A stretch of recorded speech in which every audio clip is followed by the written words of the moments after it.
Hi, this is Case Knight over at iSolids 3D Printing, and today I wanted to talk about our MJF or Multi-Jet Fusion Material Sample Kit.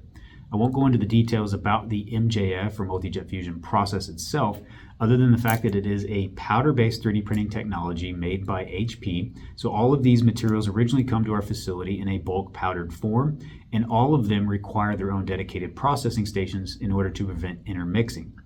So without further ado, I will jump into the first material, which is PA12. PA12, or more commonly known as nylon, is one of the most common just because it's very well balanced mechanical properties, and it's also extremely economical because of the volumes that it's produced in. Now, the reason I say it's well balanced is it's got a nice degree of flexibility to ensure impact resistance, and things like flex joints or snap fits will work great, but it's also rigid enough that you can ensure dimensional accuracy for larger parts with thinner features. It's also really good because of its isotropic strength, or its equal strength in the X, Y, and Z direction because of the fusing process. When you compare that to other 3D printing technologies that might have a weak Z layer, you don't have that issue with this specific material.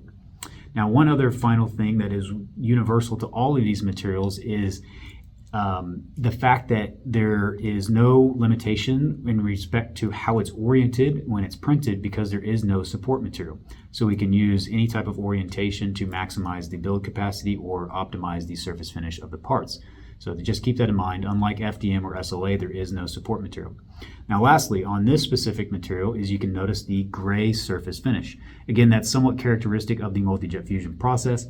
It is important to note that the grayish tones and slightly grainy surface finish is inherent to the process itself, and there can be some degree of variability between batch to batch on the actual tone or color that is produced. For that reason, we often recommend the black dye process. So here you can see the MJF PA12 material, but we've indicated that this has been dyed black. And in addition to that, it's also been polyshotted by the PS acronym there. So Polyshot is an additional surface finishing option made by Dimension. It's a kind of a proprietary blend that gives a really good surface finish and removes some of that top layer graininess and surface finish. This is what we consider kind of our most popular and best economical surface finish. It's very little upcharge for these additional options, and it just makes cosmetically much more consistent and more reminiscent of an end-use final product. Now, in addition to that, if you wanted to go one step further, we also have the same PA12 material with the dye as well, but this one is, in addition to the dye, been vapor smoothed as an alternative to Polyshot. So vapor smoothing is a chemical treatment on the outer layers of the part, and what it allows is essentially two things, well, multiple things, but two of the most popular is the cosmetic surface finish of the part. You can see it's very glossy and reminiscent of an injection molded part. But not only this, the cosmetic is the mechanical properties that you gain from it and the water and permeability. So the naturally raw powder-based 3D printed parts do come out as being watertight. It won't actually penetrate through the surface of the part depending on its thickness, but it will potentially absorb into these outer surface layers of the part. This vapor smoothing option eliminates that concern, and any liquids or water will just roll off the top surface of that part. So it's definitely something we recommend for any applications where you have the part directly exposed to liquids. The next one is PA11. Now, this is also a polyamide. It's very similar in overall appearance to the PA12. And the main thing that we like about this is the fact that it's a little bit more environmentally friendly just based on its blend and how it's made, but it's also a little bit more ductile. You can see I'm bending the part a little bit more. So in applications where you're not necessarily looking for strength and rigidity, but you're really looking for impact resistance and degree of flexibility, this is a really good option without going with a fully flexible material. Examples of that are in the orthotics and prosthetic realm, where you want to make sure you can handle those impacts and have that overall strength. The next one is a little bit on the opposite side of the spectrum, where it's a little bit less flexible, it don't really absorb as much impact, but it is much more rigid. So this is good for applications where you would want to have more rigidity with less surface thickness, such as like aerospace frames and those types of things where you're trying to lightweight the part, but you want to make sure that you keep that dimensional accuracy. One thing of note is both the PA11 and the PA12 can also have the same dye and vapor smoothing finishes. The next one, as we progress, will be towards our white PA12W. So fundamentally, this is still the same mechanical properties of that original PA12, but by the W, this is printed on a different type or a modified version of the original machines that HP came out with. And it uses a specialty agent that allows it to essentially print and then fade to this nice, cool white color. Now, mechanically, it's not much different from the original PA12, but there is one really good characteristic that's not talked about a whole lot, and it's its UV resistance.